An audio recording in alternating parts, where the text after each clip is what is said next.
All right, Bokeh Podcast listeners, we are back for yet another episode, and we're doing things a little bit differently, as you can probably already hear right now. I have the wonderful opportunity to host Danielle Green and Connor Brogan today for the podcast, but the music that you were just hearing is actually a product of Connor's band. So I have to say thank you from the get-go to Connor for allowing us to use this music. We're going to play it here in the intro.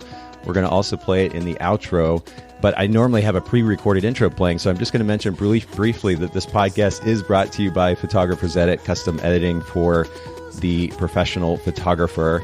And we'll leave it at that, the little mini commercial. But Danielle and Connor, thank you so much for hanging out with us today here on the Bokeh Podcast. Oh, thanks so much for having us. Yeah, I really appreciate it, man. Well, I have to say I'm a little bit infatuated and with you guys, not only with your brand, the photography that you're offering, your personalities as well. We actually had a bit of an unusual opportunity, something that I don't normally get to do with the guests that we have on the podcast, to jump on a video call.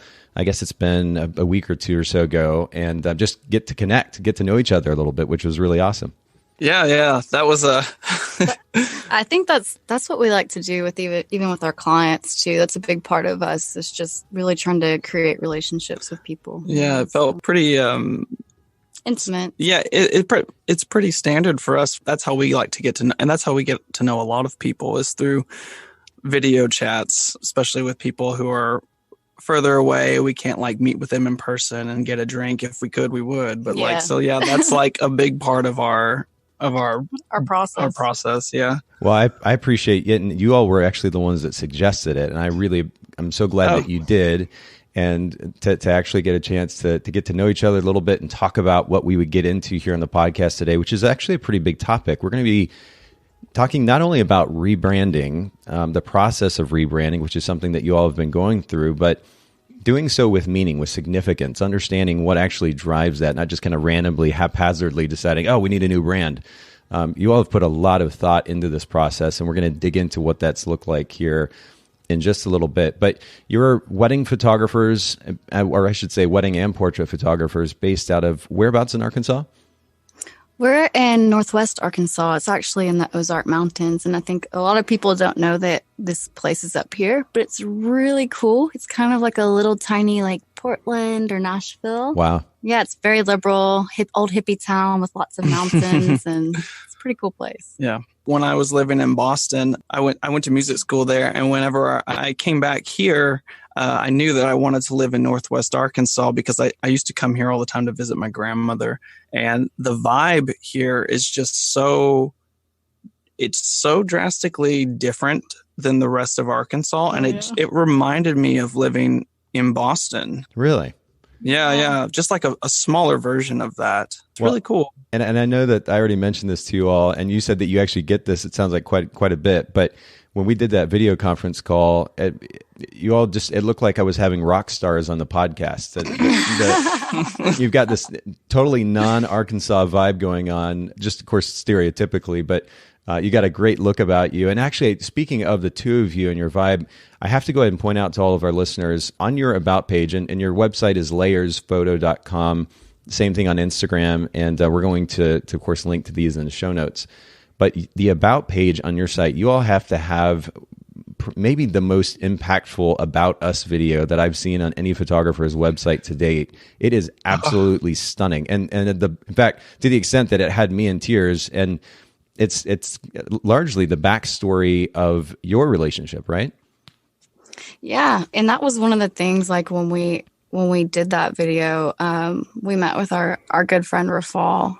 Back then, he wasn't our friend yet, but he actually changed our lives and our whole perspective about photography and how we looked at it. And that was really the catalyst, was meeting him and going and letting him capture us. That really changed everything for us.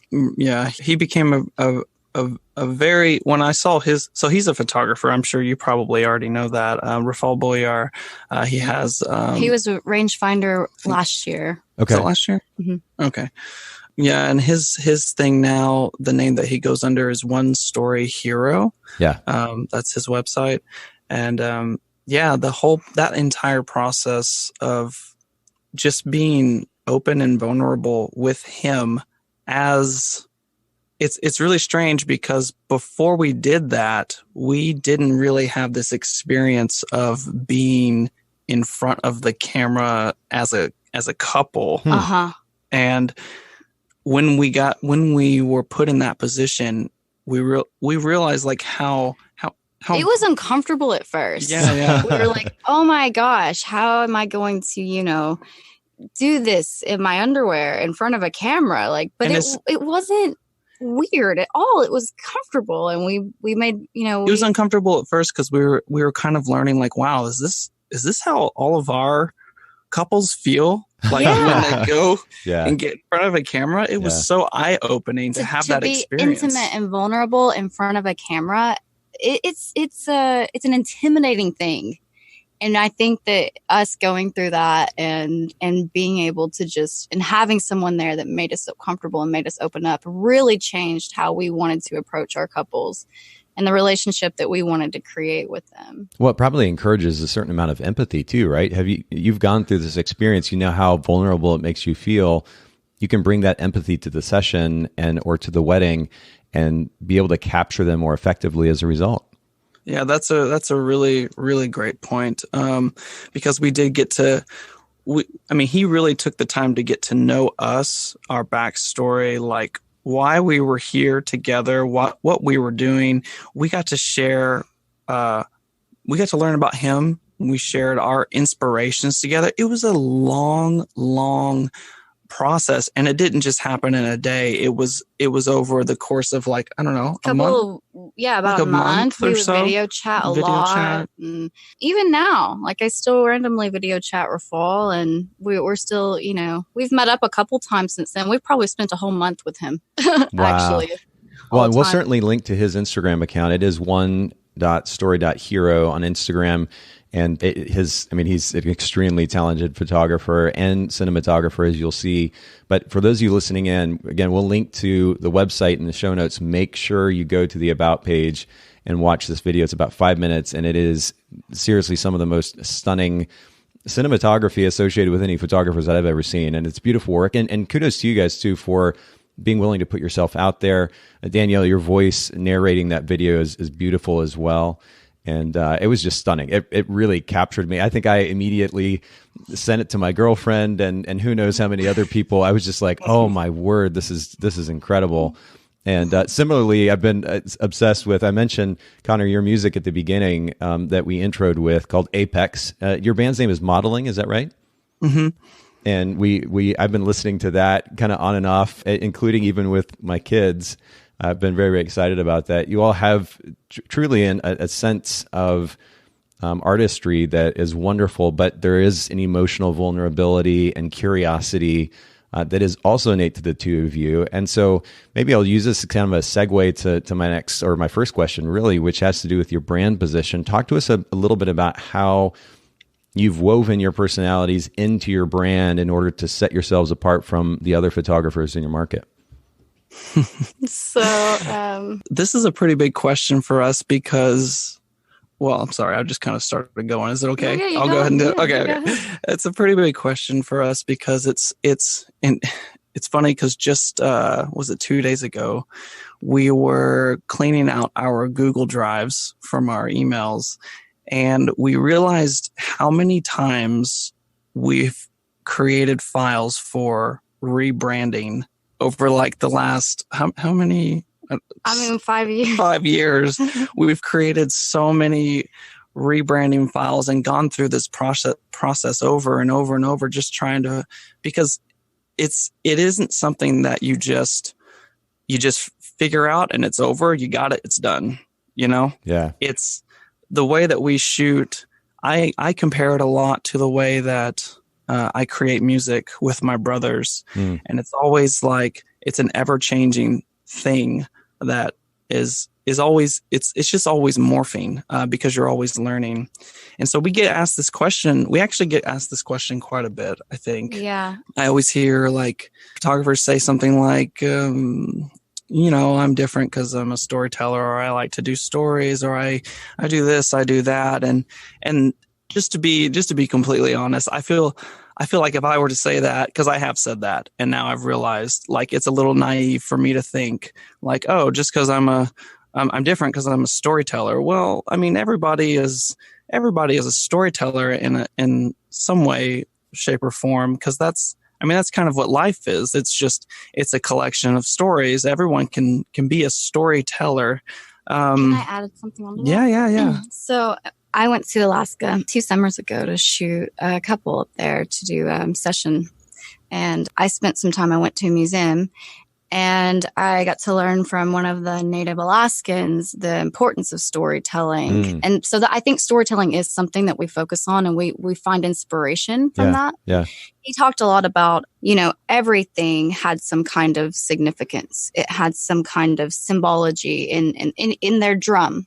Their drum has a symbology about their god and how it connects to the arm and it connects to the heart, and even their knives, they have storytelling knives. Wow. And they sing and dance so that they can tell the stories to people who are blind and who are deaf. Wow. And they carve the stories in the ground with the knife. And the knife that they have has a story carved into the knife. So storytelling is so ingrained into just human nature. Yeah. And I think that we do try to create a lot of symbology in our images. And I think that's one thing that does set us apart. But you can go ahead.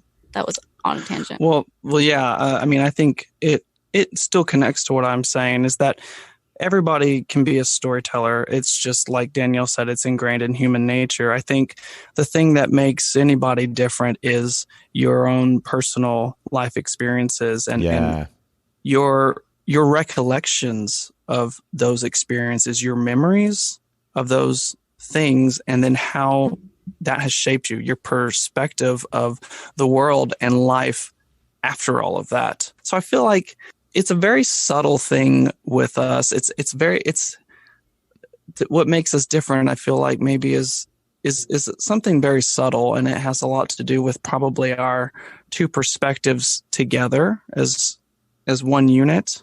Yeah, because we're a team, and I feel like we approach this as like, I'm the right hand and Connor is the left hand, and we work as one unit. So it's not like, one of us kind of takes the lead. We consider ourselves both lead photographers, but we're working together as a team to create kind of like, behind the scenes. And then there's one vision that comes out, and we're always checking back and forth to make sure we both agree and we're both on the same page with this stuff. So that's great. I think the proactive effort at true collaboration, as opposed to kind of letting your egos getting away and one person ends up directing it as a result, that's a challenge, and I'm sure it'll be an ongoing one. But I have a respect for that too. I know that it takes quite a bit of effort to make that happen effectively. You also mentioned the word perspective.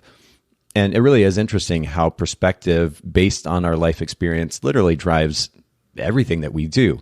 I've talked about this before in the podcast. I have a tattoo on my arm that is the Japanese word kakushin, and it is the word for belief. And ultimately, our life experience drives a lot of our belief system. So many times we think about the phrase belief system as something religious in nature. It's not. Literally everything that we do is driven by a belief or a series of beliefs, and those beliefs are developed largely as a result of our life experience. And so that can, if we allow it to come through, translate to our work as photographers.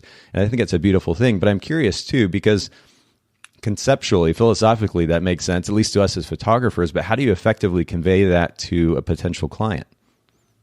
So I don't know if this is answering your question exactly, but it goes along with the discussion of the perspective and the belief, the whole belief system. I would say my whole life, and I can say this for Connor too, I think we've both tried to run away from Arkansas because we didn't feel like we didn't grow up here in Northwest Arkansas. Connor was in Central and I was in Southeast Arkansas. Okay. I grew up in what we call the sticks or the boondocks. Howdy, y'all. But yeah, I think I tried to run away for a while. I moved out to LA. Connor went up to Boston. We've traveled a lot together. We've been to a lot of countries and states, and we like the city kind of feeling life. But now, I think what we've realized is like some of our favorite artists, like a lot of their inspiration comes from like their roots. Yeah, like somebody like Bjork, I'm sure you know Bjork. I mean, her style of singing is so reflective of where she comes from. And for the longest time, and that's what makes that's what made her coming into America and all this stuff like truly unique. And she really embraces her culture. It took us so long to figure out, and we weren't proactively trying to figure out that it just sort of happened. Like just recently. Yeah, just recently. Like spent so much time trying to get out of Arkansas and get away from what made us who we are as people. And now, it just recently we've just realized like, wow, like let's explore our roots. And it's been such a journey for us of finding this inner peace of like, oh my God, look around us. Like, I grew up playing in creeks and playing out in the forest because that's what I grew up around. But I always wanted to be in the city because I wanted to get away from that. And just now, Connor and I have been like spending a lot of time hiking in nature and going in location scouting. And it just feels like, okay, now we're getting back to our roots and doing things that we did growing up here. And we're trying, and that's a process of our rebranding too, is we're trying to incorporate more of, our true selves and even find our true selves. I think it's just it's a journey. Yeah. We're finding ourselves. It's not hard it's something that when you look back and you think about what inspired you and what made you who you are today, it's really not hard to fake any of that if you're letting it in. You don't have to try hard to achieve it because it's just already in you. Yeah, you don't have to emulate people. I think that's the biggest point is we don't try to emulate anybody. We're just trying to find some truths for ourselves and be the most vulnerable that we can and the most open that we can, so that we can share a real experience with someone. We're always finding inspiration in people and our clients and those experiences in our travels and things like that. So we do bring bits of those things because those things are still a part of who we are. Yeah. I think, there's, as much as it sounds kind of cliche to say a journey, it's certainly a journey that life is, and there's so much to learn. I tend to kind of push back on the idea that we're finding ourselves as much as kind of deciding who we want to be. But I think part of the idea of deciding who we want to be is being open to our tendencies, having a certain amount of awareness of our tendencies, yes. what is at the root of who we've become or are becoming, and acknowledging that and learning, at least on the positive aspects of ourselves, to be okay with that, and then ultimately even to capitalize on those tendencies. And then as we need to, we can always make adjustments. And this is something that you alluded to early on, is the fact that this is an ongoing process. This idea of rebranding isn't necessarily static. For the sake of marketing, consistency in our brand is important for at least a segment of time. But the reality is, at some point in time, that will likely shift in one form or another. We're actually beginning that process at Photographers Edit again. And we've been in business for 11 years, and we've changed our brand on a pretty significant level at least a couple of times. We're looking at least re-messaging or changing the way that we are communicating our brand position to the industry yet again. So I'm definitely on board with you in the fact that this is an ongoing process, and we're going to explore in more detail what that's looked like for you all here in just a few minutes. But I want to keep moving too. I'm curious as to maybe one of the most significant lessons that you've learned thus far as business owners. How long have you been in business so far? About 5 years. Mm-hmm. Okay, so a relatively short amount of time, and you've moved really quickly. I mean, Rangefinder's Rising Stars in 2018. You were a part of that group. You've got a pretty significant following on Instagram too. And by the way, I have to give you props as well, just for not only the quality of work, and it certainly draws me in, it makes me curious, but also the variety of work. And for those of you listening in, you're curious, you're going to want to check it out. Layers, Layers photo on Instagram. Of course, we'll link to that in the show notes as well. But in that time frame, that 5-year time frame, what has been one of the most significant lessons that you have learned as business owners? Well, as a business owner, so for me, going through the process, it feels like it's been a very long time for us, even though it is a relatively short amount of time that we've been in business together. It feels like incredibly long. I think And this is a little, I'm just going to say it. To me, the most important part is keeping that spark of wonder. This, to me, because in a field like this, or an industry like this, or at least with the way we approach it, it's so very heavily based on logistics. Yeah, business can be mundane and monotonous and boring at times, right? Is that kind of what you're getting at? Yes. Yeah, or I can say, a lot of people will be like, here's a template to how I grew my business. And everybody has you can get caught up in just saying, oh, I can get successful by just taking this formula and applying it. And yeah, you can make money by using the same formula that everyone's selling out there. Or you can make your own way. You can use the formula and make your own way. And that's kind of, I feel like, what we've done.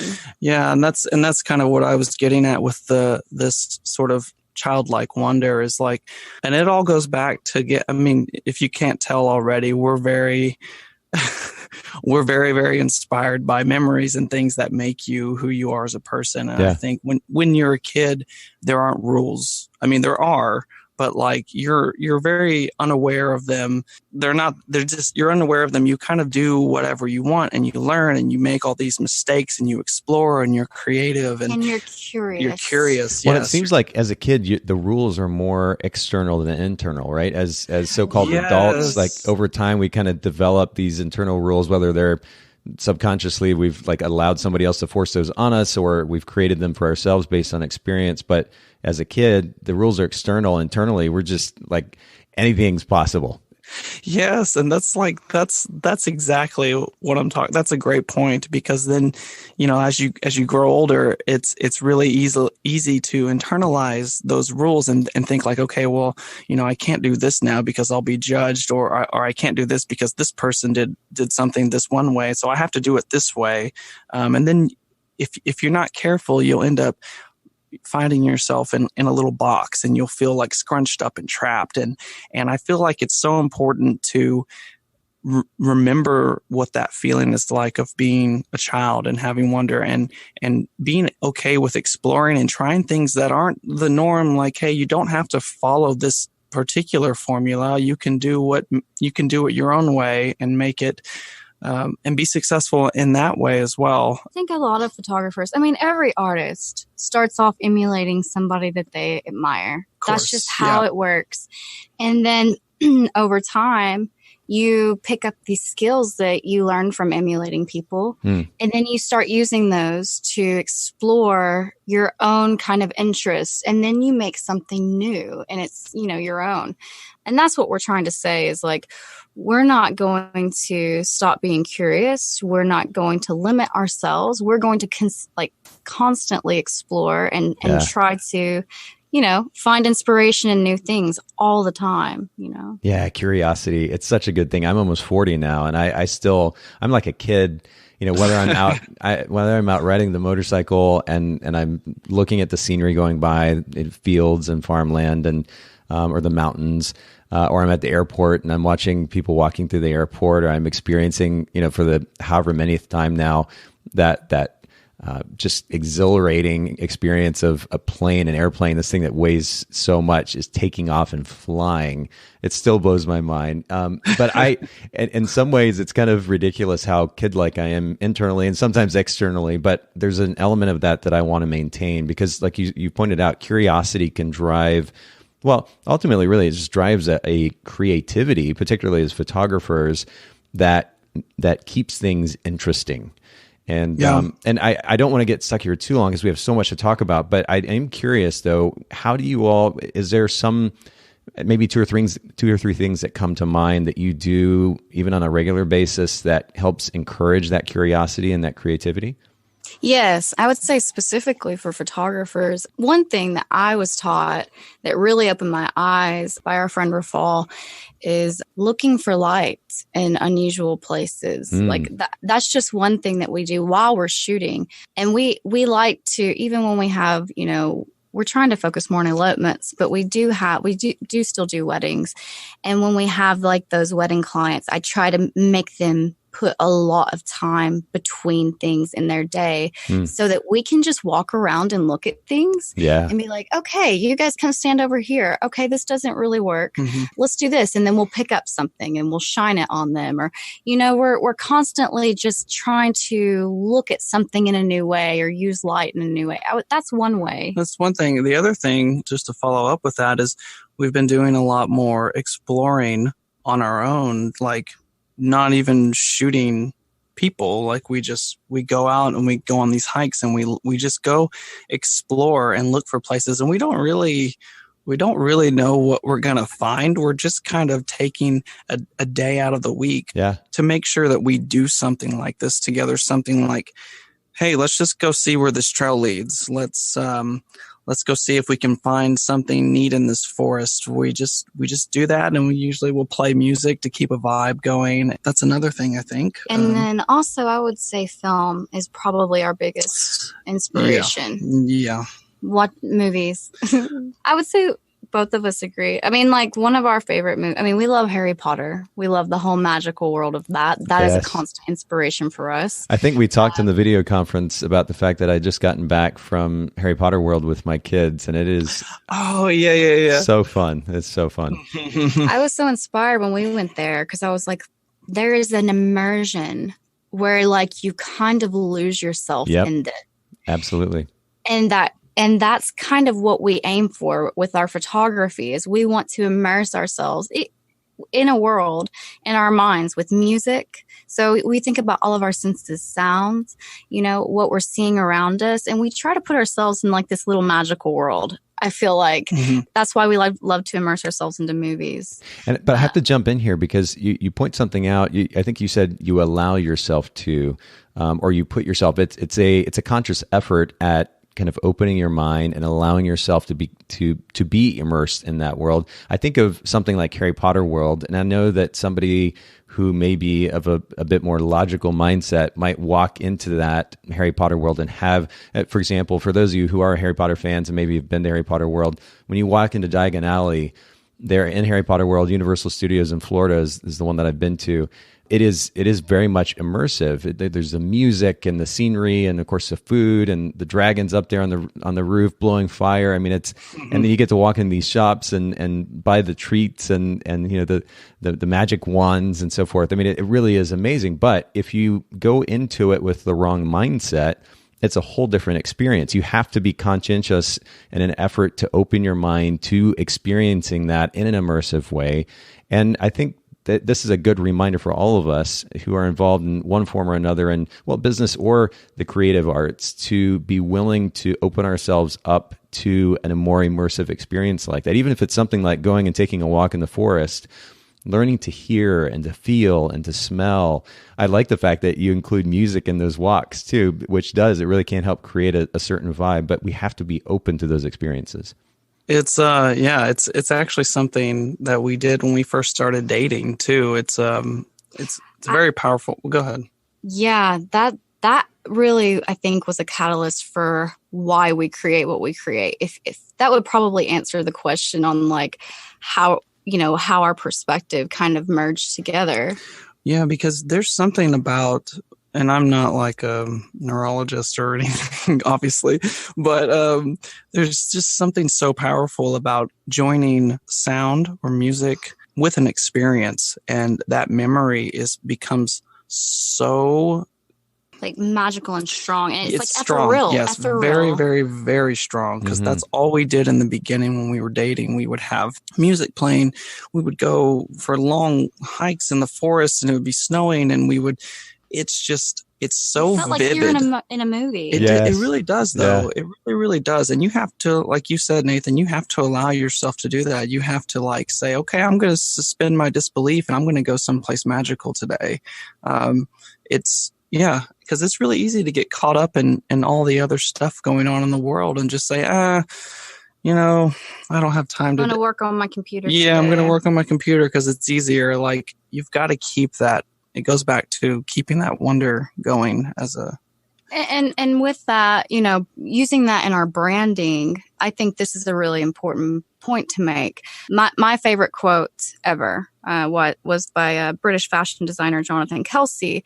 When he asked what he defined as luxury, he said, "It's something that has been really considered. Someone gave time, giving attention to detail, whether it's your hotel room that looks beautiful, a massage that feels great, or a meal that has been cooked perfectly. For me, luxury is when someone has taken a bit of time to look after you." Mm.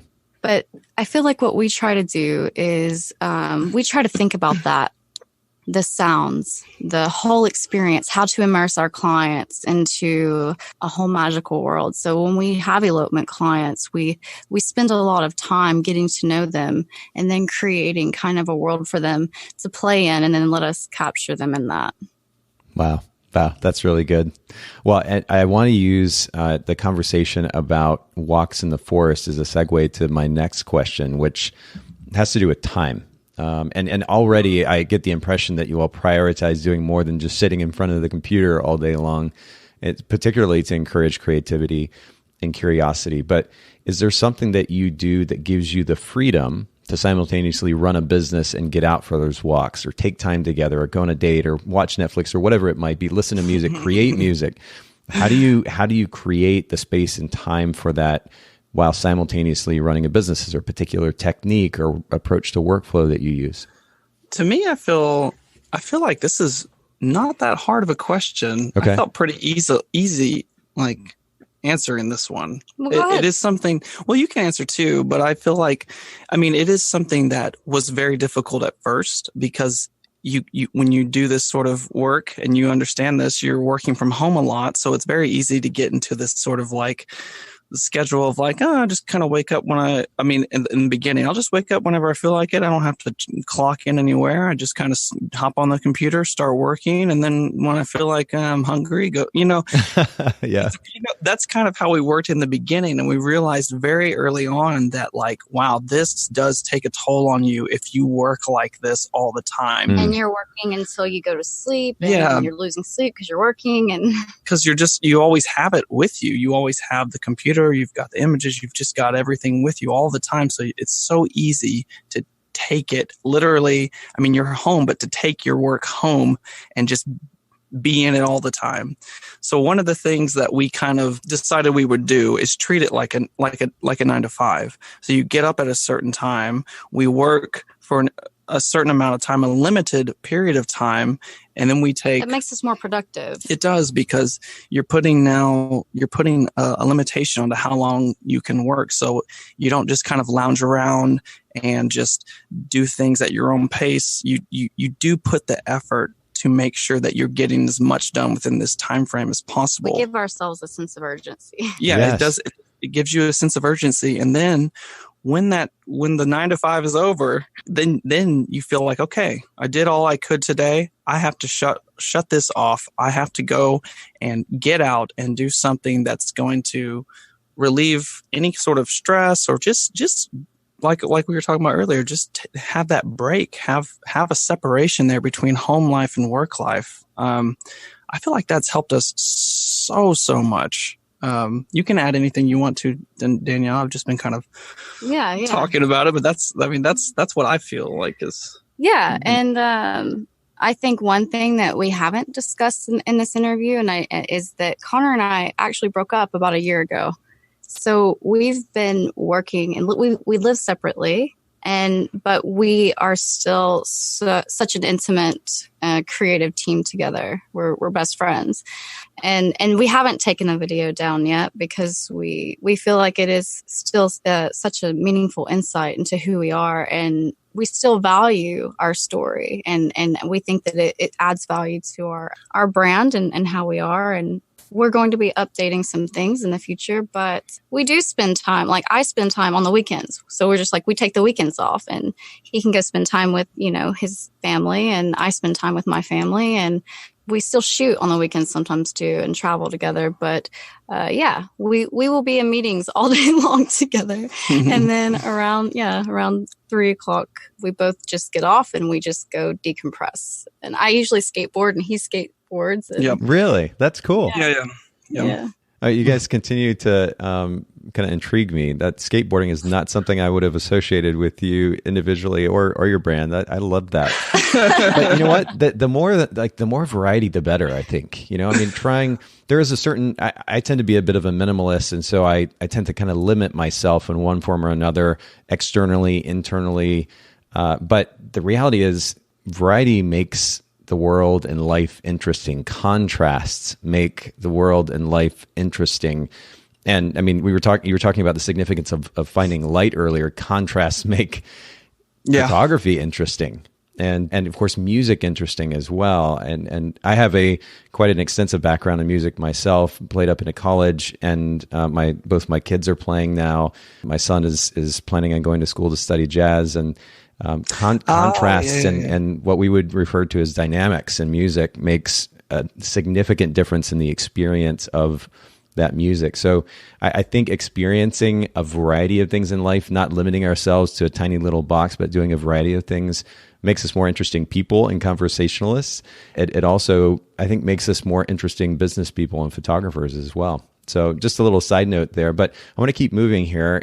Talk to me about and normally I ask about an impactful book here, a self-help book, business book, or otherwise, but really just any source of education or inspiration that has been most impactful to you as photographers or business owners or just human beings. What comes to mind?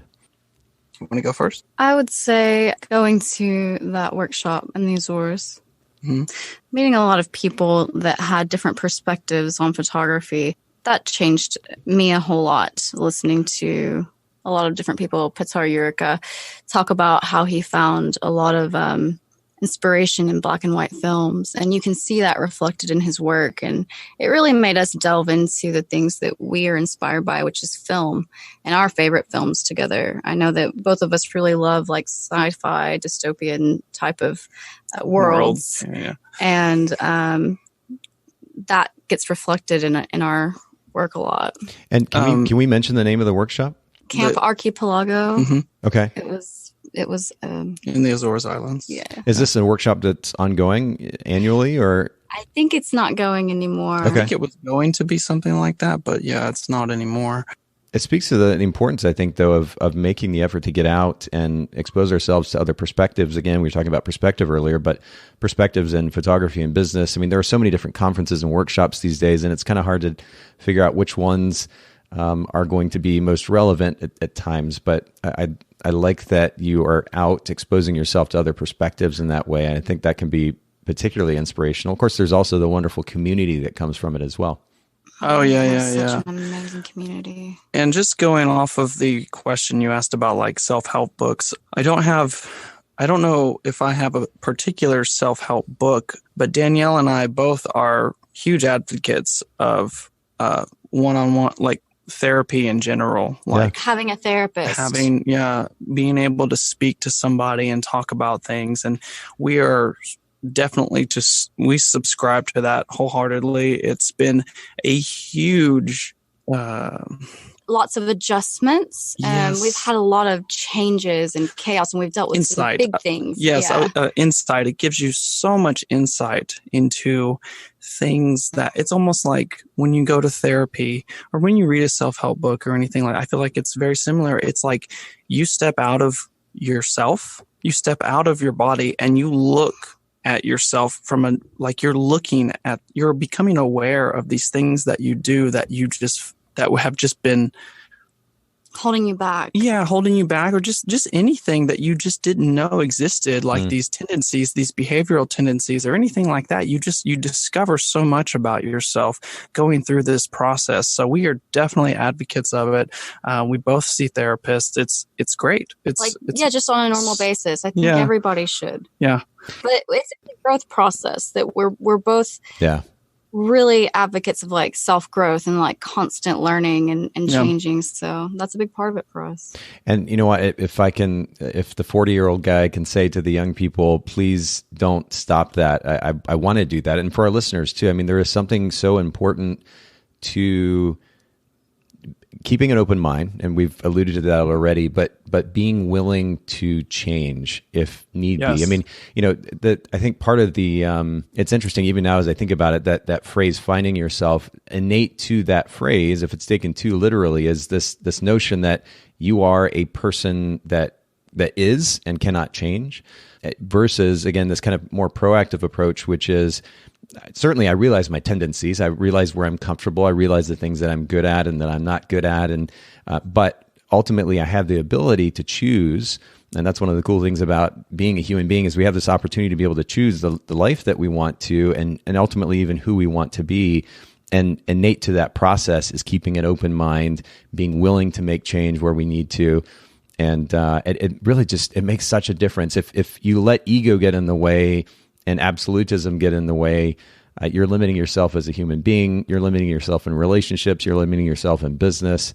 It's just not the way to go. So I have props to you guys, and please don't ever quit that. It's so important to maintain that openness. I agree. For us, it's about living a life that's more intentional and less reactive, so that we do have that control over what we're going to create in our own lives. Yeah, it's definitely a growing process. And that's actually the meaning behind the word modeling, the name of the group that I have. That's interesting.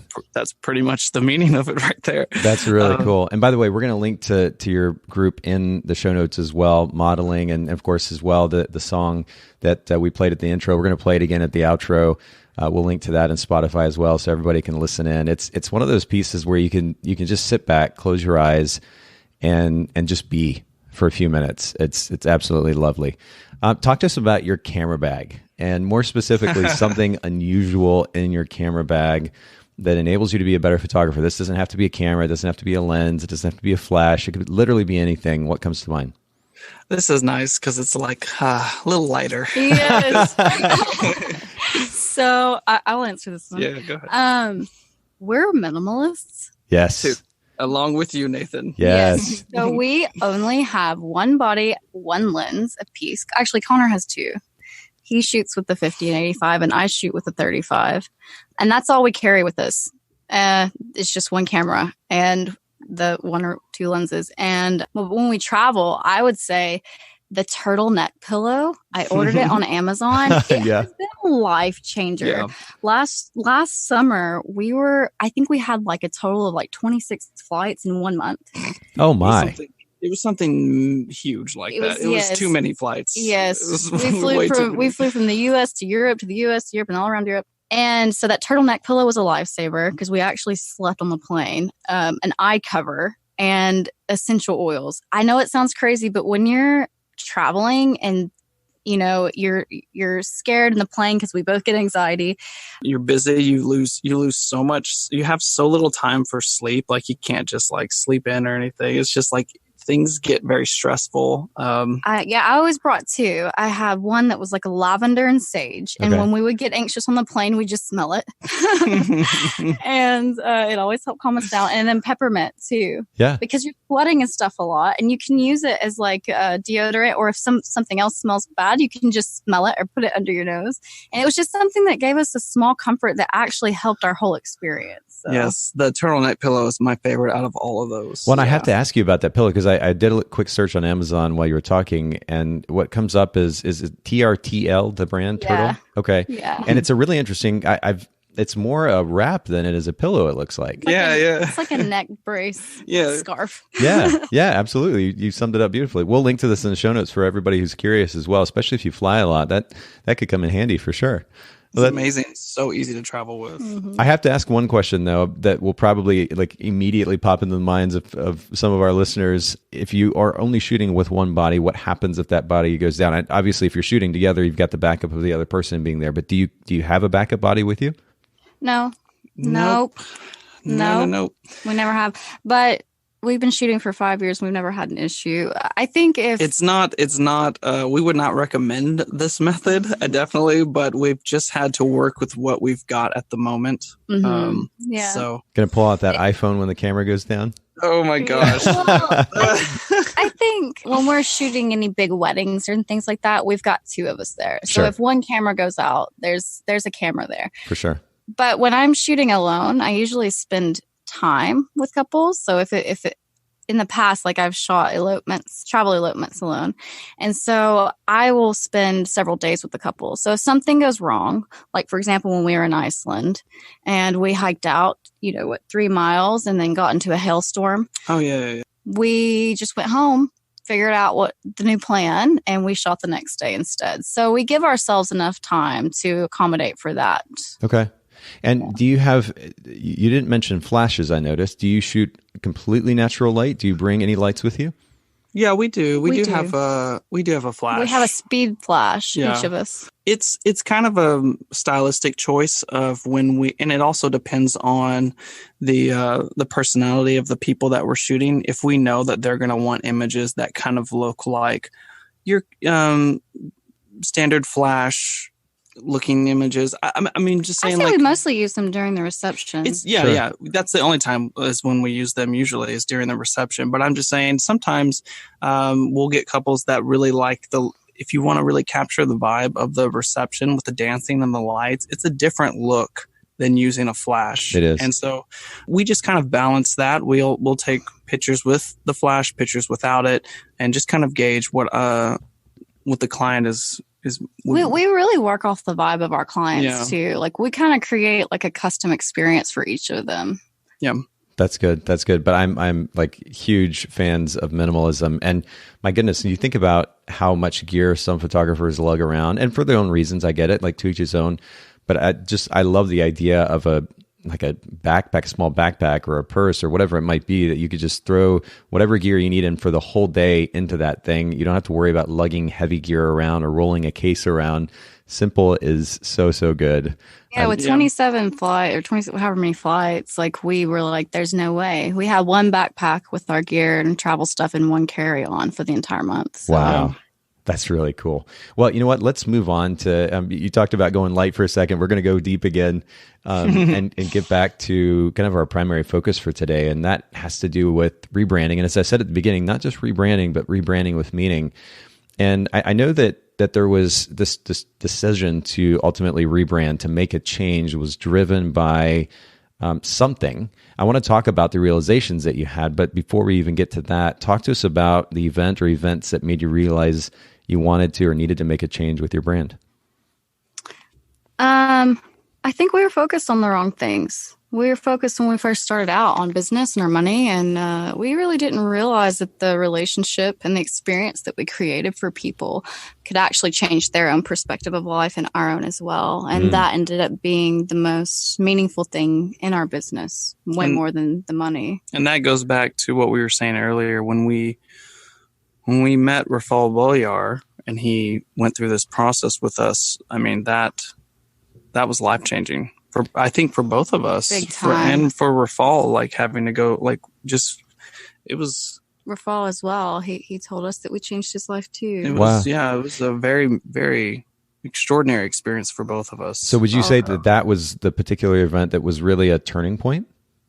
I really would say so. Yeah. I really would say that. Yeah. Well, because we talked about this earlier, but it's interesting and it ties in beautifully to what you just described. You developed a certain amount of empathy through that experience, and it forced you to look outward, right? Look beyond yourselves to the client, and ultimately focusing on taking care of them, serving them. So you mentioned, I think, Danielle, you said just a second ago that the focus was on business and money, and that focus shifted to more of an outward focus on impacting or understanding the impact that you had the opportunity to make in other people's lives, your clients' lives, and focusing more on that, right? Yes, understanding that and focusing on developing an intimate relationship with them so that we could be inside their world and that we could introduce them to ours. And then through that, we create something that's meaningful to them that they get to keep forever. You make this connection too with these people when you open yourself up to them, and you also, you let them into your life and they let you into their lives. There's a very strong connection there. Oh, it's huge. I mean, that's one of my favorite things looking back. I shot weddings for over 10 years. One of my favorite things to look back on is that, and I can appreciate it even more now actually than I did then, the willingness of these clients to open up to me on a very intimate level and let me into one of the most significant days of their lives, of their families' lives, and treat me like family in many cases along the way. What an incredible privilege. And how dare us as business owners and artist types and photographers let our ego get in the way of focusing on then trying to best provide not only a great experience, but ultimately make them feel or help them feel taken care of in that process. I think I really, this has been a theme actually as of late on the podcast, hearing photographers talk more about the significance of serving others, taking care of the clients, the focus being there versus, hey, look at me, and I'm an artist, I'm a photographer, I have X number of followers on my Instagram account, and I've won all these awards. It's shifting in the direction of making sure the client feels taken care of. And so, I mean, I already had mad respect for you guys, but I respect you even more for that not only realization, but actually proactively making a shift in the way that you're running your business in that regard, because I think it's going to be, and I'll speak from personal experience, and because this is honestly a process that I'm going through right now, a focus on the outward, not just in business, but even in my relationship with my girlfriend too, realizing even more the significance of focusing on taking care of somebody else. The moment we get stuck in our head and make it about us, things just tend to get messy. True. And when we shift that focus outward and taking care of somebody else, and I know I've mentioned this on the podcast a number of times recently, but I like the word service. And I know that service, this word has had negative connotations in the past, and I understand why, but there's a certain amount of humility innate to this idea of me simply asking the question, what can I do to help you feel better? What can I do to take care of you? And if we approach business in that way, I think it'll drastically not only change our business model, but ultimately change the experience for the client. And then it's just a win-win. I really want to add on to this, and I feel like this is a huge point, and it's something that we both learned is, yes, that's what we do as a business. We want to create something amazing for people and experience for them. And it takes a whole lot of energy out of ourselves. And one of the things that we realized whenever we did decide to break up a romantic relationship is that we needed time to love ourselves and to be fulfilled within ourselves, so that our business wasn't about becoming a rock star photographer and we have that ego about us. Like we have figured out lately, hey, if we are taking care of ourselves and we feel fulfilled, when we cut off our hours at 5, we go fulfill ourselves. We fulfill ourselves through those things with our family and within our own selves, so that when we do go back to work, we can make that time about other people. We can give that energy to other people. It's like filling up our balloon and then being able to give that to somebody, and then going and learning how to fill that up by ourselves. Refueling it, Yeah, the refueling is huge. Even this week, I've taken time here and there to just, whether it's to get out on the bike for an hour or get out in the sun for a little bit, taking that little bit of time, the respite from whatever might be going on is important. But then I have to add to this, and I love the way this conversation is going. It's just flowed so easily, and I really appreciate you both. I need to add to that, though, to the significance of, and you both already alluded to the significance of therapy, ultimately for the sake of personal growth, being secure in ourselves as human beings, individual human beings, not reliant on someone else to compensate for our insecurities and whatever psychological issues our baggage that we bring along with us. Getting to a healthy place as individuals will also free us up then to be able to better care for others on a business level and on a personal level as well. Mm-hmm. Oh my gosh, I couldn't agree with you more there. Like, our business relationship and our friendship has been... We are so strong. Yeah, it's just been thriving. It's been so great since having gone through all of that and been given the opportunity to really focus on and take care of ourselves, so that when we come together, we can give parts of ourselves to each other and to our couples as well. And that's positive energy there. Yeah. That's good. That's good. Again, major respect for you guys. But let's make it really practical for our listeners too. I mean, we're talking about this idea of rebranding with meaning, having a motivation, a why, if you will. It's a phrase or a word that we hear quite a bit in our culture these days. But that drives that decision to rebrand, that goes beyond you as photographers, artists. It goes beyond yourself to something much bigger, which is taking care of somebody else. And so how did this decision and this shift affect your business, or what areas of your business did it affect? Will you share those with our listeners? Yeah. So I think all of this kind of comes down to being meaningful, being intentional, yeah, and allowing yourself to have that space. And how do you get there? And now that we've gotten here, in order for us to rebrand, we've started to look at every single thing in our business, everything. And the very first step we did was we sat down and had a meeting, and we said, why? Why are we doing this? Why are we doing photography? And we had a discussion, and we made notes, and we recurated our mission statement. And so, we had to change everything about our process to reflect our why, so that it made sense. So every part of our process reflected why we're doing it.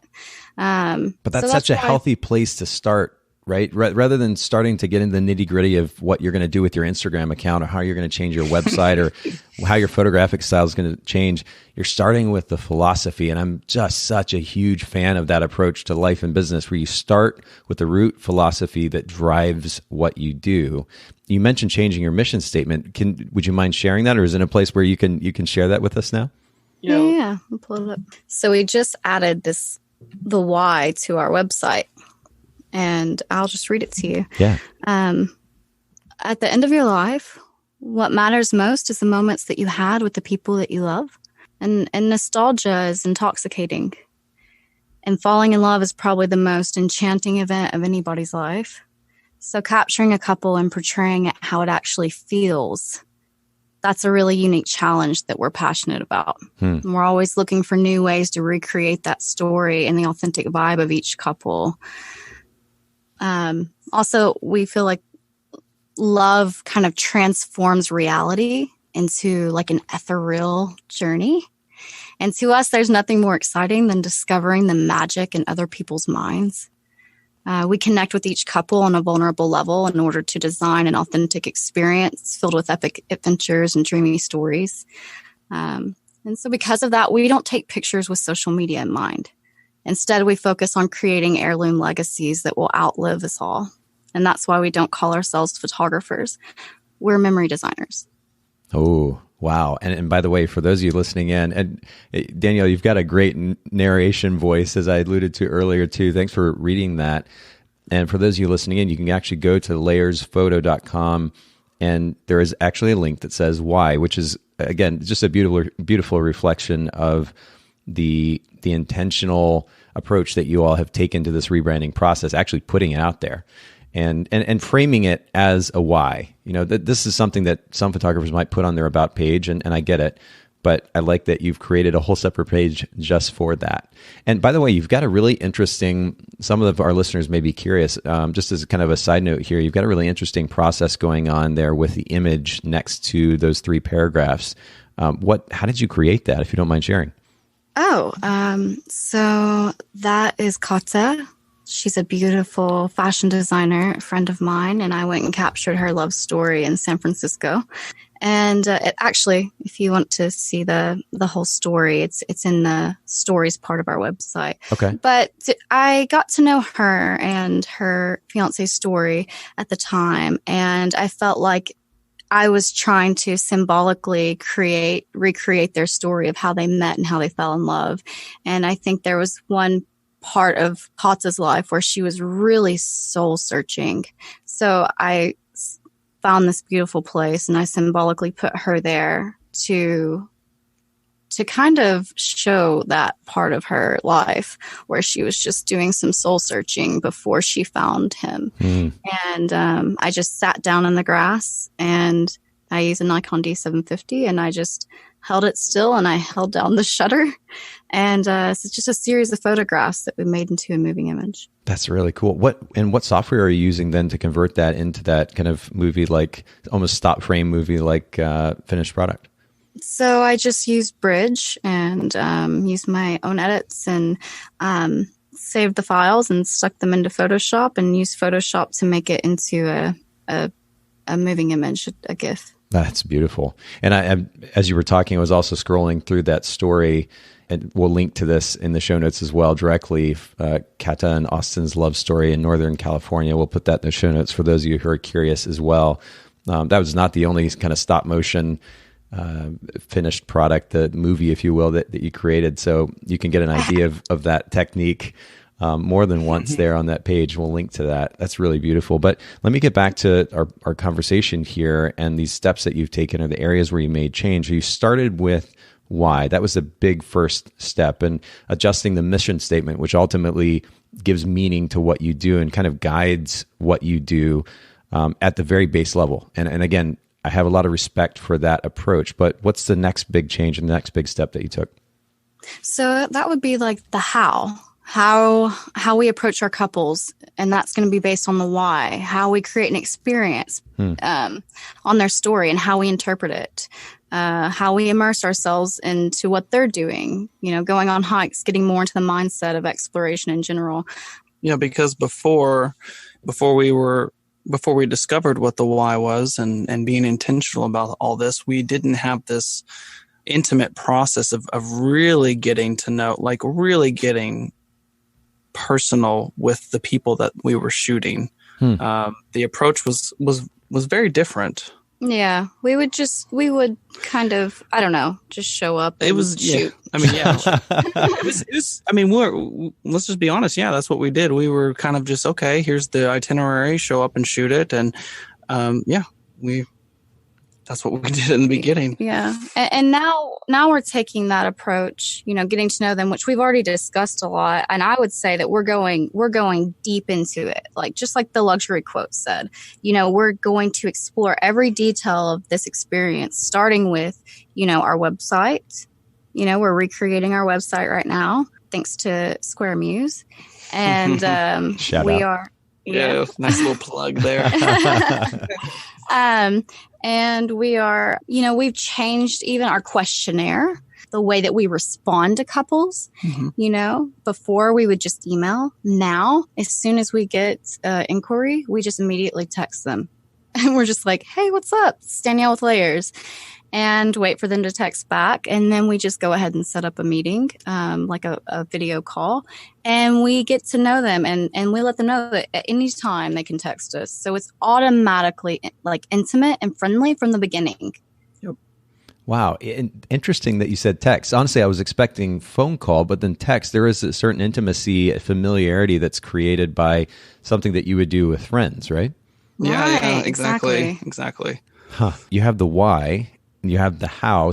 And again, I can't stress this enough, really, because I think it makes such a big difference. We talk so much about how we manage our time here on the podcast. So much of what Photographers Edit is ultimately about is giving photographers time, because they're choosing to spend time doing something like editing that takes up, hours and hours and hours and hours of their week. They could delegate that. They can outsource that for the sake of time. And that is driven by a philosophy of, hey, this is what I want. This is why I'm doing what I'm doing.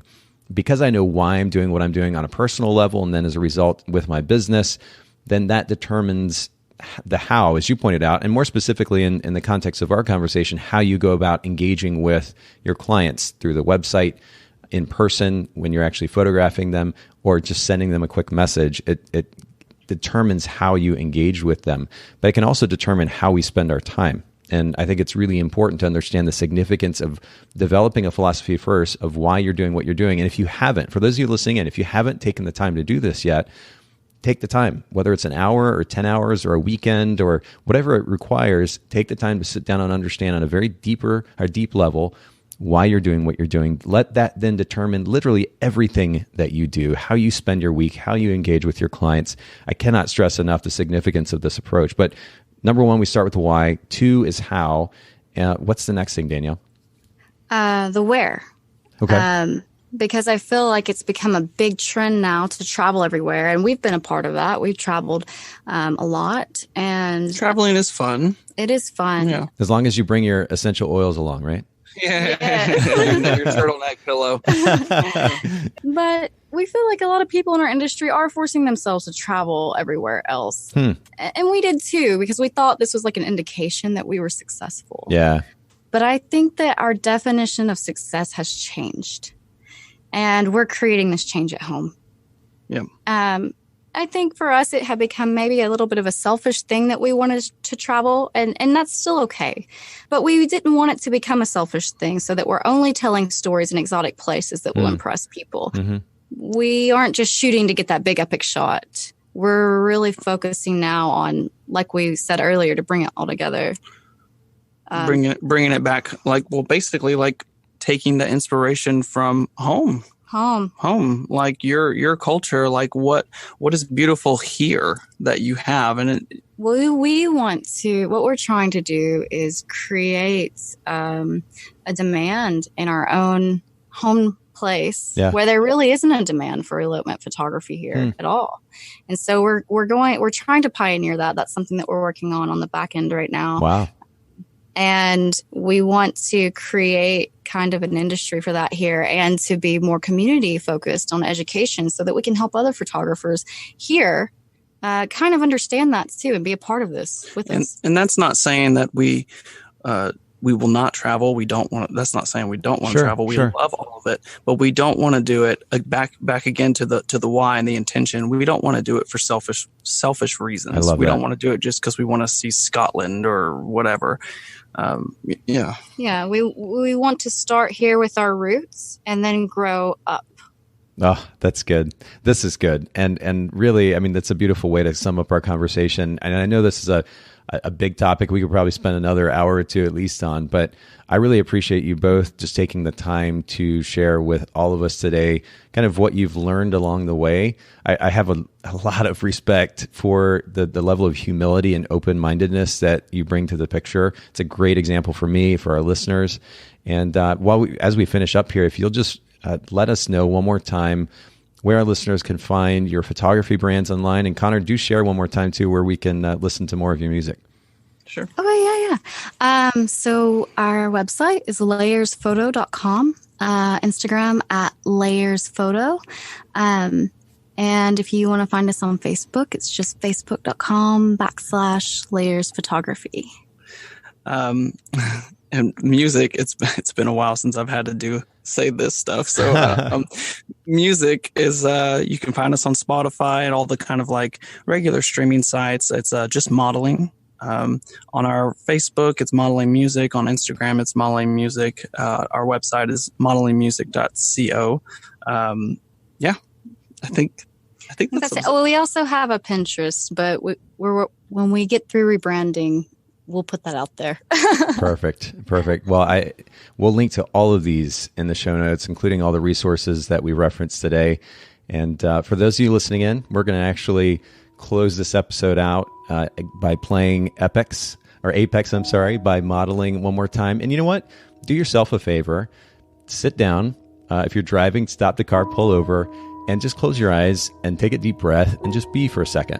And I think we could all stand to do that every now and then. And this music will be a beautiful background for that. Thank you again, Danielle and Connor, so much for making time for the podcast. Thank you, Nathan. Thank you so much.